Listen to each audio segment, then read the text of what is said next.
Sa isang tahimik na hapon sa Maynila, naroon si Miguel Santos, isang kilalang negosyante na palaging nakasuot ng maayos na suit, sapatos na kinangkitang, at may hawak na cellphone na parang extension ng kamay niya. Sa kanyang mata, kitang-kita ang tagumpay, malalaki ang kanyang kumpanya, malawak ang network, at halos lahat ng gusto niya, nakakamtan niya. Ngunit sa kabila ng lahat ng ito, may bahaging hindi niya lubos na napapansin, ang simpleng mga tao sa paligid niya, ang mga tahimik na saksi sa kanyang tagumpay, at higit sa lahat, ang mga nag-aalaga sa mga anak niya sa likod ng kanyang mga mata. Kasama sa araw-araw na buhay ni Miguel ang kanyang yaya, si Luningning. Isa siyang babae na matagal nang naglilingkod sa pamilya Santos, may simpleng ngiti at mapagpakumbabang aura, ngunit mayroong isang lungkot na palaging nakatago sa kanyang mga mata. Sa kabila ng hirap at pagod, tinitiis niya ang lahat para sa pamilya na kanyang pinaglilingkuran. Ngunit may isang bagay na palihim niyang ginagawa tuwing walang nakakakita. Kinakain niya ang mga tira-tirang pagkain mula sa lamesa, mga puti-puting kanin, konting ulam, o kahit simpleng tinapay na iniwan ng bata. Hindi niya ito ginagawa dahil sa katamaran, kundi dahil sa pangangailangan at kakulangan sa sarili niyang tahanan. Habang nakaupo si Miguel sa kanyang opisina, tinitingnan niya ang isang dokumento, hindi niya namamalayan na nakatitig pala ang kanyang mata sa kusina, kung saan tahimik na kumakain si Luningning ng mga natirang pagkain. Sa isang iglap, para bang huminto ang mundo sa paligid niya. Ang kanyang puso, na palaging sanay sa pera, kontrata, at mga numero ay biglang nanghina. Hindi niya alam kung anong emosyon ang lumabas sa kanya, lungkot, galit sa kawalan ng katarungan, o isang biglaang pagpapakumbaba na hindi niya naramdaman sa loob ng maraming taon. At sa puntong iyon, si Miguel ay hindi na lamang isang negosyante.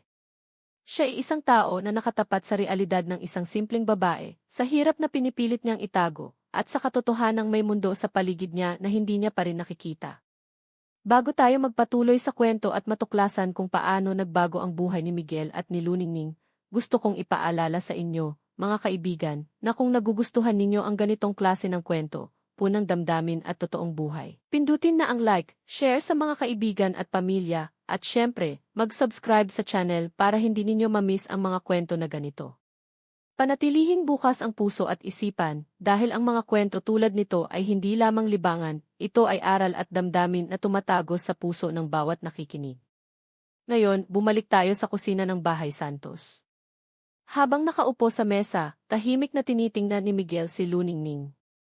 Napansin niya ang dahan-dahang pagdampi ng mga kamay ni Luningning sa puting kanin at simpleng ulam, halatang pinag-iingat niyang hindi mapansin. Bakit mo ginagawa yan? Tanong ni Miguel, hindi para magalit, kundi para maintindihan.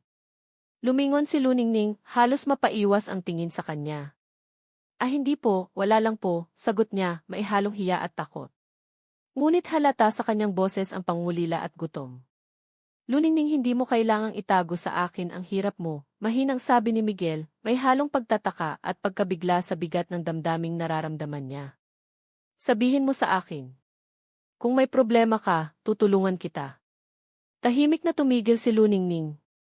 Para bang bigla siyang naging bata muli, natatakot sa galit ng nakakataas sa kanya, ngunit sabik sa isang mainit na yakap na magpaparamdam sa kanya na may malasakit sa kanya. Puminsan po, hindi ko na lang mapigilan gutom po, sagot niya, halos pumapapel ang luha sa gilid ng kanyang mata.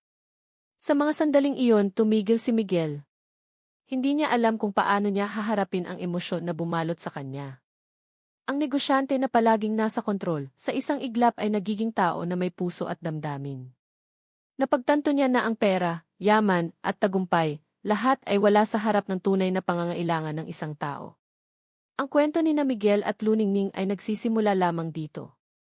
Sa bawat araw na dadaan, makikita natin kung paano nagbabago ang pananaw ni Miguel, paano tumataas ang tensyon sa pagitan ng kanyang mundo ng yaman at ang simpleng katotohanan ng buhay ni Luningning, at kung paano ang maliit na pagkilos ng malasakit ay may kakayahang baguhin ang buong mundo ng isang tao. Makaraan ang ilang saglit ng katahimikan, lumapit si Miguel kay Luningning. Hindi niya inaasahang ang simpleng kilos ng isang yaya ay magpapakilos sa kanya ng ganito. Halika, umupo ka rito, mahinang sabi niya habang itinuturo ang upuan sa tabi niya. Tahimik na umupo si Luningning, halatang nahihiya ngunit maihalong pagtataka. Miguel po, hindi po ako karapat-dapat sa ganitong pakikitungo. Ang boses niya, halos napuputol sa kaba at hiya. Ngumiti si Miguel, ngunit may bigat sa kanyang ngiti. Luningning hindi ito tungkol sa kung karapat-dapat ka o hindi. Ito ay tungkol sa tao ka, at may karapatan kang maramdaman na may malasakit sa iyo. Alam mo, palagi tayong nakikita ang mga tao sa paligid natin bilang bahagi lang ng ating mundo, pero nakalimutan nating may buhay, may kwento, at may hirap sila. Napahinto si Luningning. Unti-unti niyang ibinaba ang kanyang tingin sa sahig, at sa ilalim ng lampara sa kusina, nakita ni Miguel ang luhang pumapatak sa pisngi ng babae. Hindi ito ang luha ng drama o pabor, kundi ang luha ng pagod, gutom, at taong matagal nang hindi pinapahalagahan. Po. Miguel, hindi ko po alam kung paano magsimula, bungad ni Luningning, halos pagluha. Sa bahay namin, mahirap po minsan, wala kaming sapat na pagkain para sa buong pamilya. Tumingin si Miguel, at parang may isang matinding kidlat na tumama sa kanyang puso. Hindi mo kailangang tiisin iyon mag-isa. Kung gusto mo, tutulungan kita. Pero kailangan mong maniwala na hindi mo ito ginagawa ng mali. Ang mahalaga, buhay ka at may pag-asa. Napatingin si Luningning, at sa unang pagkakataon sa maraming taon, naramdaman niya ang tunay na malasakit. Hindi sa pera, hindi sa utos, kundi sa taos-pusong pangunawa. Ang mga mata ni Miguel ay punong-puno ng seryosong hangarin, at may kakaibang init na hindi niya naranasan mula sa sinumang nakapaligid sa kanya. Sa mga sumunod na araw, unti-unti nang nagbago ang dinamika sa Bahay Santos. Hindi na lamang si Luningning ang tahimik na naglilingkod, naging bahagi na siya ng desisyon kung paano aalagaan ang bahay, at higit sa lahat, nakaramdam siya ng halaga sa bawat maliit na bagay na ginagawa niya. Ngunit, gaya ng buhay, hindi lahat ay naging madali. Sa isang tanghali, habang naglilinis siya sa kusina, nakita ni Miguel na may ilang natirang ulam at kanin na muling kinain ni Luningning. Hindi niya ito pinuna sa galit, ngunit may bigat sa kanyang puso. Lumapit siya, dahan-dahang hinawakan ang balikat ng babae. Luningning, alam kong gutom ka. Pero gusto kong malaman mo hindi mo kailangang itago sa akin. Maaari nating ayusin ang lahat ng ito basta magtiwala ka sa akin. Muling tumigil si Luningning, at sa pagkakataong iyon, para bang natutunan niyang huminga ng malalim para sa kanyang sarili. Po salamat, Miguel, hindi po ako sanay sa ganitong kabutihan, bulong niya. Sa bawat araw na dumaan, unti-unti ring naipakilala ni Miguel ang realidad ng buhay sa labas ng kanyang yaman. Dinala niya si Luningning sa mga lugar kung saan nagtratrabaho ang kanyang mga empleyado, sa mga barangay kung saan may mga bata at pamilyang kagaya niya, at sa bawat lugar na iyon. Nakita nila ang kahirapan na tahimik na nakatago sa mata ng mayayaman. Hindi naglaon, isang gabi, habang magkasama silang kumakain sa maliit na kainan sa tabi ng kalsada, tanong ni Miguel, Luningning, naiisip mo ba kung paano mo gustong mabuhay sa hinaharap? Ngumiti si Luningning, at para bang may bagong liwanag sa kanyang mga mata. Gusto ko po na may dangal ang bawat hakbang ko, hindi lang para sa pamilya ko, kundi para rin sa akin. At ngayon, dahil sa inyo, Miguel, parang natutunan ko na pwede pala. At doon, sa isang maliit na kainan, sa gitna ng ordinaryong pagkain at ordinaryong tao, nagkaroon ng napakalaking pagbabago.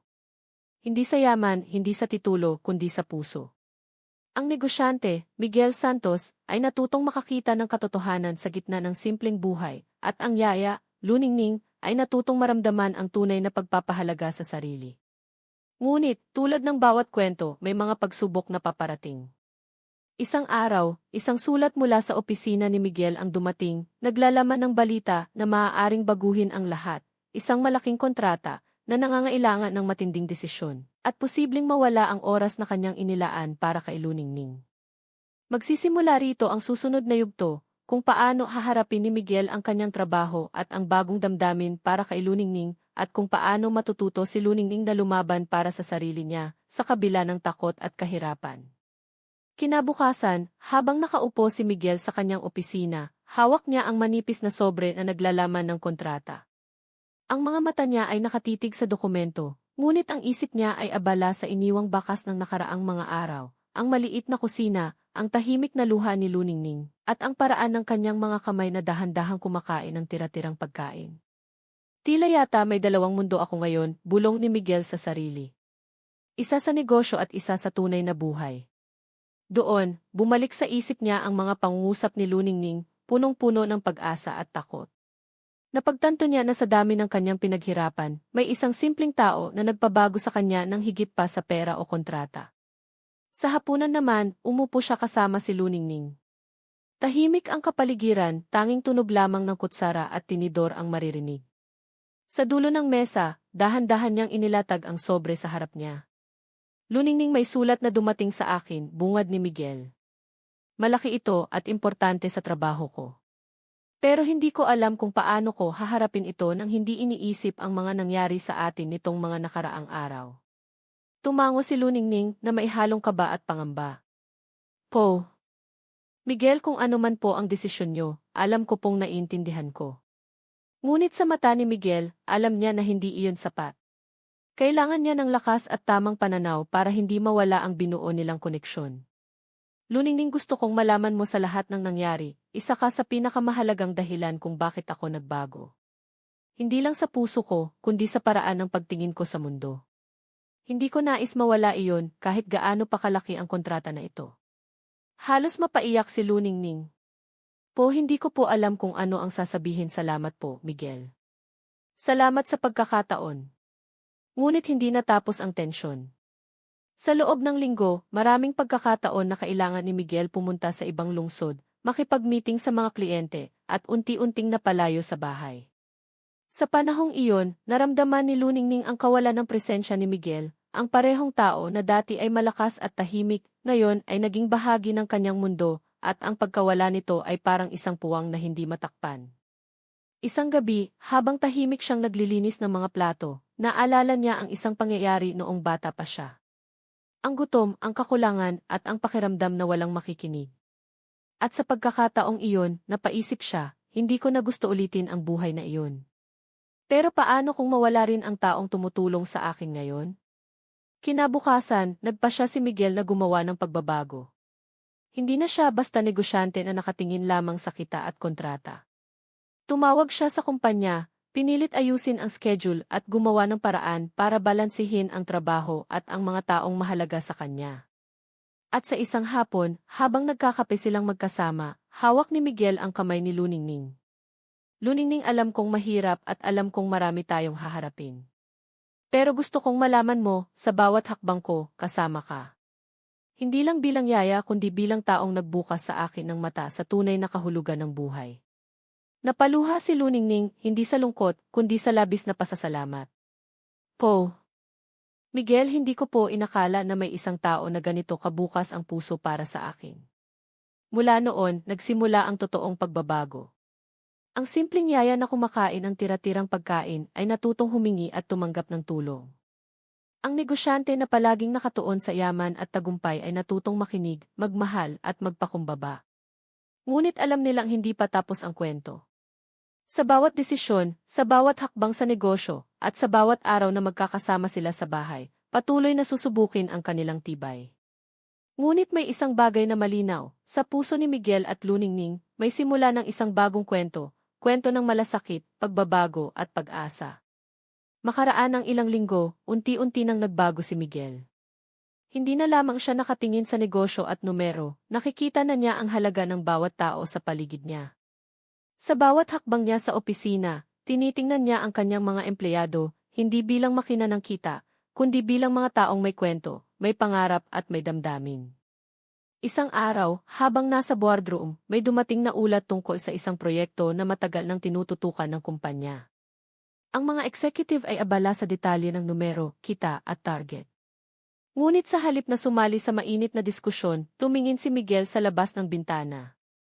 Nakita niya ang isang delivery man na naglalakad, dala ang mabibigat na kahon, halos pawis na pawis sa init ng araw. Paano ko ba nakalimutan ang mga ganitong simpleng bagay, bulong niya sa sarili. Bilang isang negosyante, lagi kong tinitingnan ang laki ng proyekto, pero nakalimutan ko ang tao sa likod ng bawat hakbang. Dumating ang sandali na kailangan niyang bumalik sa bahay ng maaga. Pagpasok niya sa kusina, nakita niya si Luningning na abala sa paghahanda ng hapunan. Sa simpleng eksenang iyon, may kakaibang liwanag sa mukha ni Miguel. Humakbang siya at dahan-dahang hipo ang balikat ni Luningning. Luningning, gusto kong malaman mo bawat maliit na bagay na ginagawa mo, bawat sakripisyo mo, nakikita ko lahat ng ito. At natutunan kong hindi lang yaman ang sukatan ng tagumpay.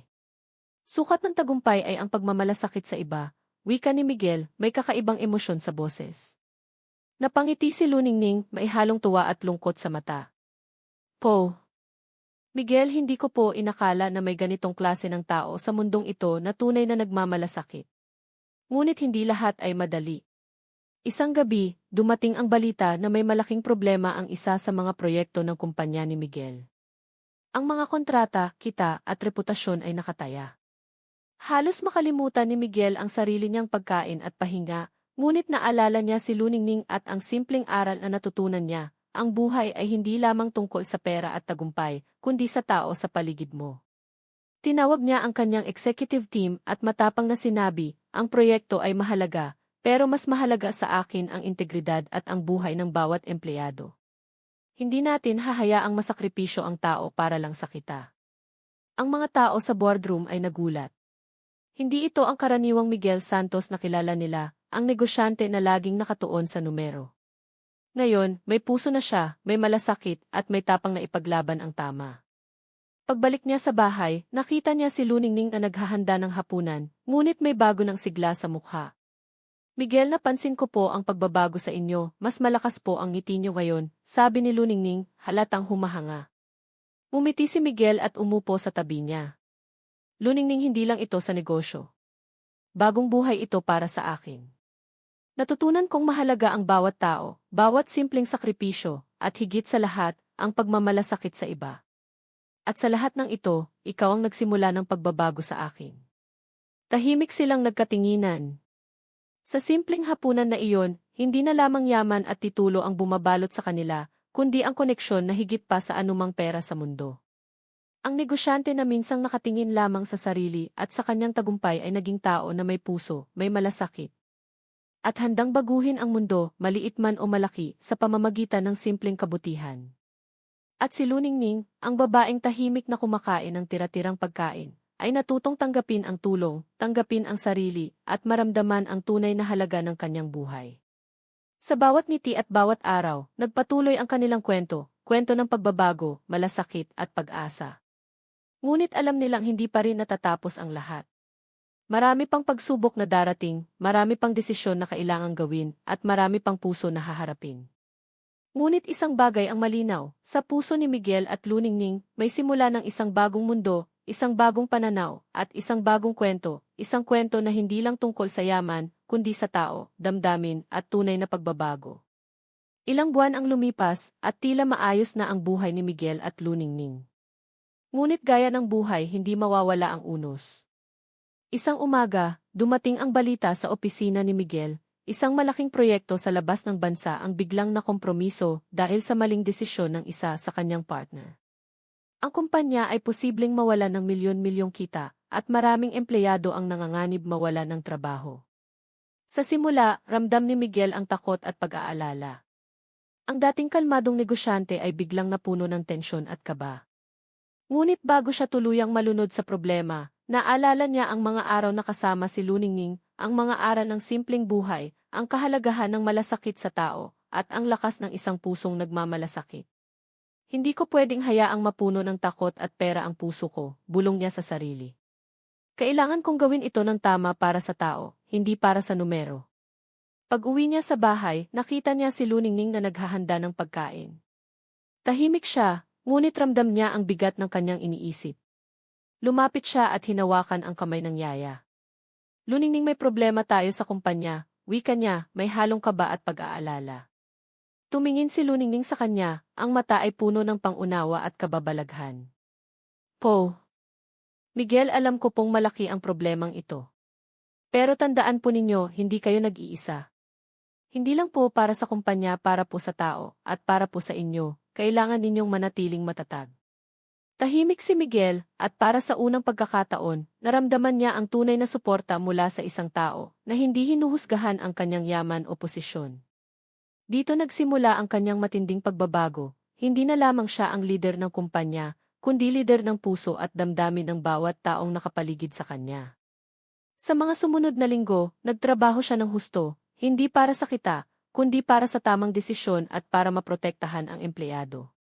Kinuha niya ang mga aral na natutunan niya mula kay Luningning, ang kabutihan, integridad, at malasakit sa tao ang magiging gabay niya sa bawat hakbang. Ngunit hindi madali. Sa isang gabi, matapos ang mahabang pagpupulong sa opisina, bumalik siya sa bahay na pagod at mailuhang pumapatak sa mata. Napansin ni Luningning ang pagod at alalahanin sa kanyang mukha. Miguel po, halika po, umupo ka muna, sabi niya, habang inihahain ang simpleng sopas at tinapay.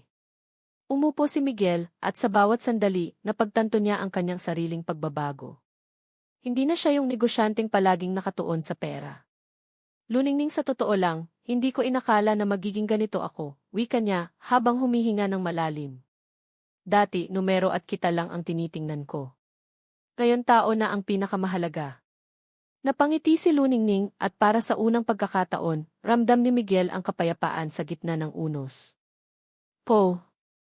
Miguel, alam ko po. At tandaan po ninyo, kahit anumang mangyari sa kumpanya, kahit ano pang problema, nandito po ako, sa tabi ninyo. Hindi lang bilang yaya kundi bilang kaibigan at bilang taong naniniwala sa inyo. Sa gabing iyon, habang sabay nilang kinakain ang simpleng hapunan, naramdaman ni Miguel ang grabe at totoong pagbabago sa sarili niya.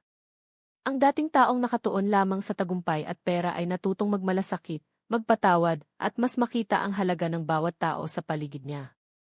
At si Luningning, ang babaeng tahimik at simpleng kumakain ng tira-tirang pagkain, ay natutong maniwala sa kabutihan ng tao, natutong humingi at tumanggap ng tulong, at higit sa lahat, natutong maramdaman ang halaga ng sarili niya. Ngunit alam nilang hindi pa tapos ang lahat. Ang unos sa negosyo ay papalapit, at ang bawat desisyon ay may dalang epekto hindi lamang sa kanila, kundi sa maraming buhay na nakasalalay sa kanilang mga kilos.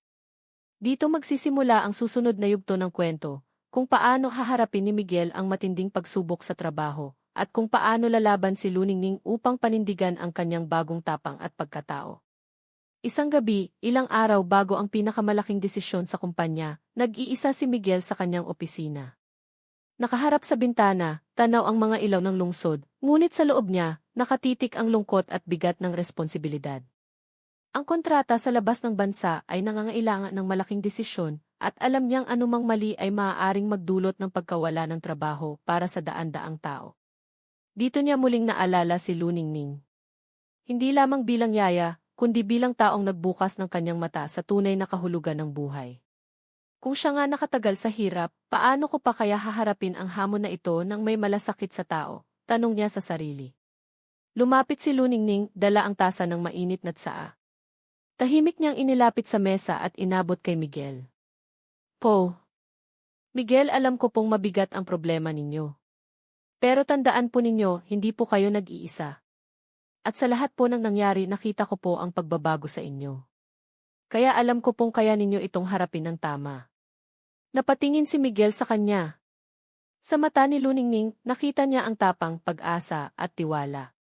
Hindi iyon ang dating batang yaya na takot sa buhay. Ito ang babaeng lumaban sa sariling kahirapan at nagbukas ng puso niya sa pagbabago. Luningning, salamat. Hindi ko alam kung paano ko ito malalampasan kung wala ka, wika ni Miguel, maihalong luha sa mata. Ngunit hindi madali ang desisyon. Kinabukasan, sa boardroom, lahat ay nakatingin sa kanya.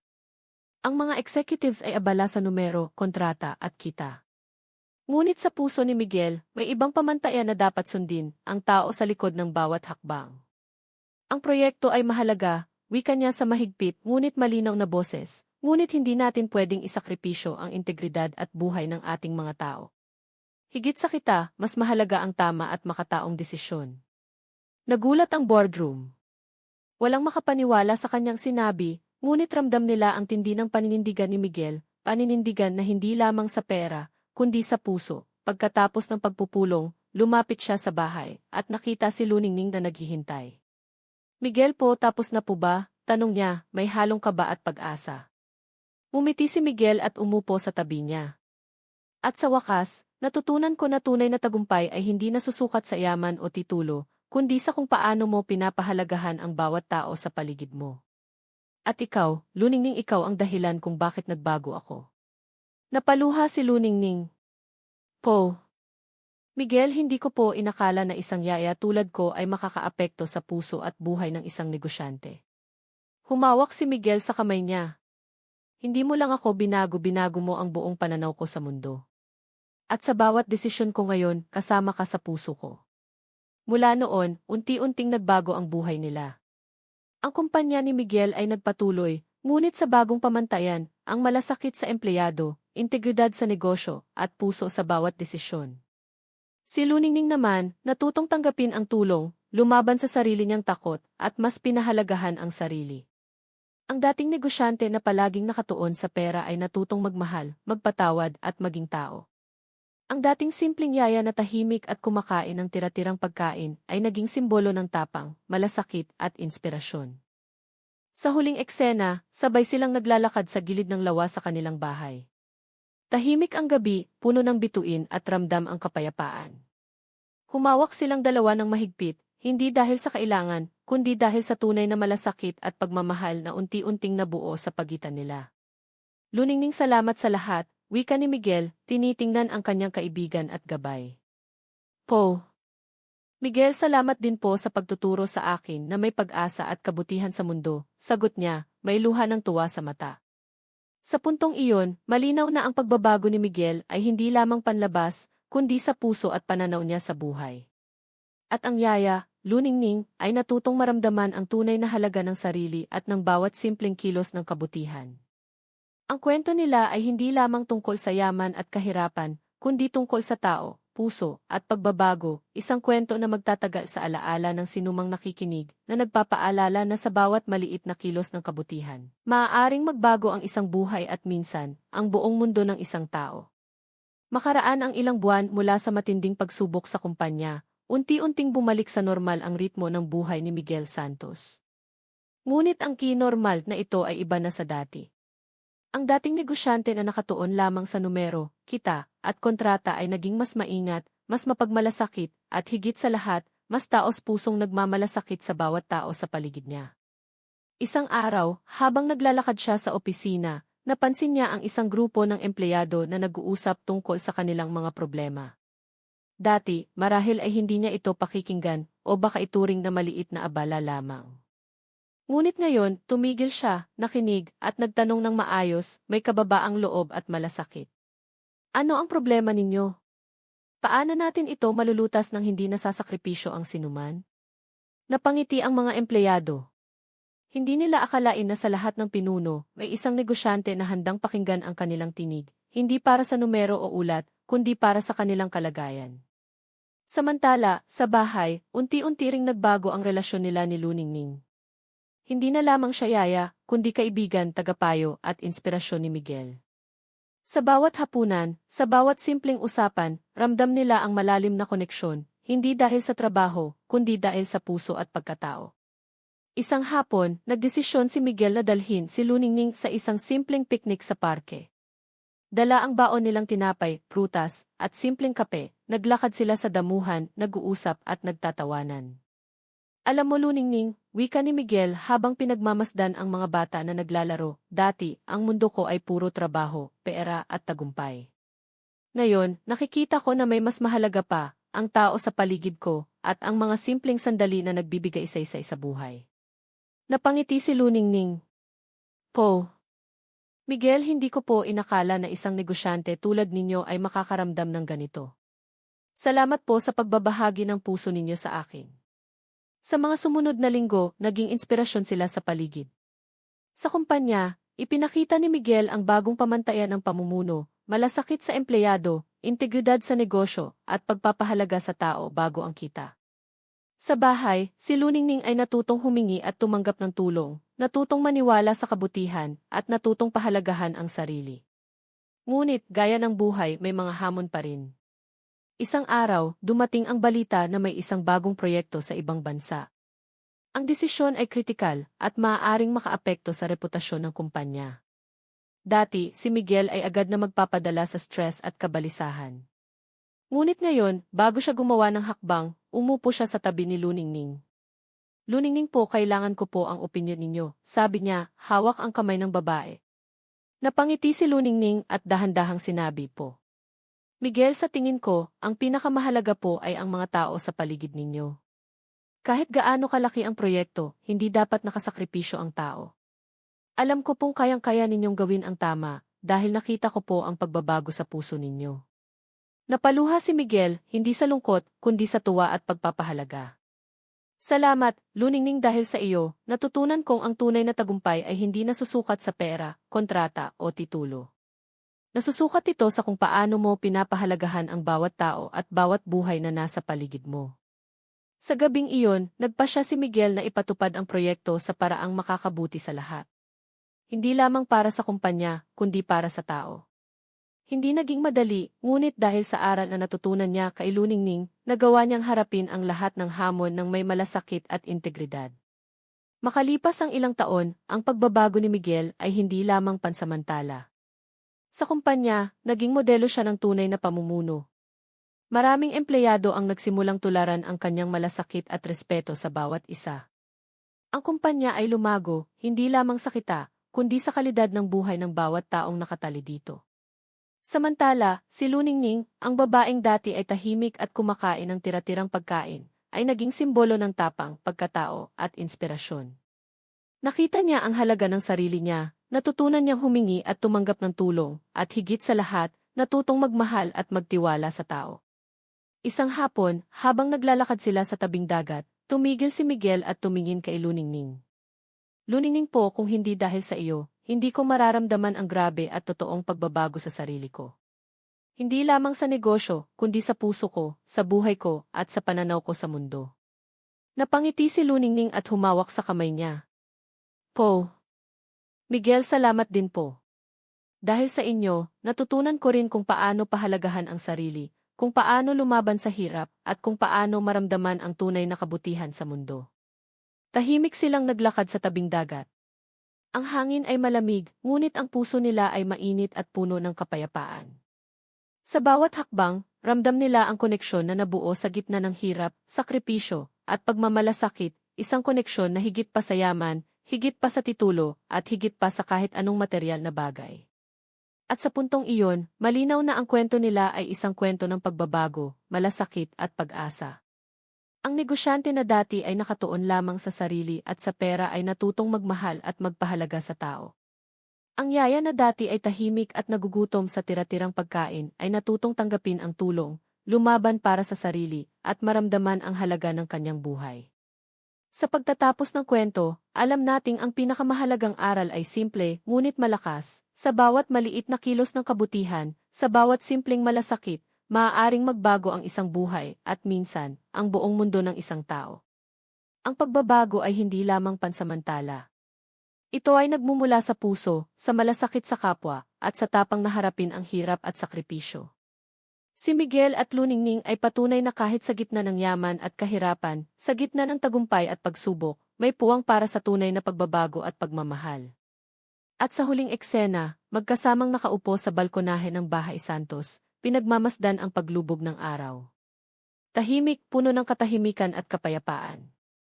Hawak kamay, ramdam nila ang grabe at totoong pagbabago, hindi lamang sa isa't isa, kundi sa puso at sa buhay nila. At sa ganitong paraan, natapos ang kwento nila Miguel at Luningning, isang kwento ng pag-asa, malasakit, at tunay na pagbabago.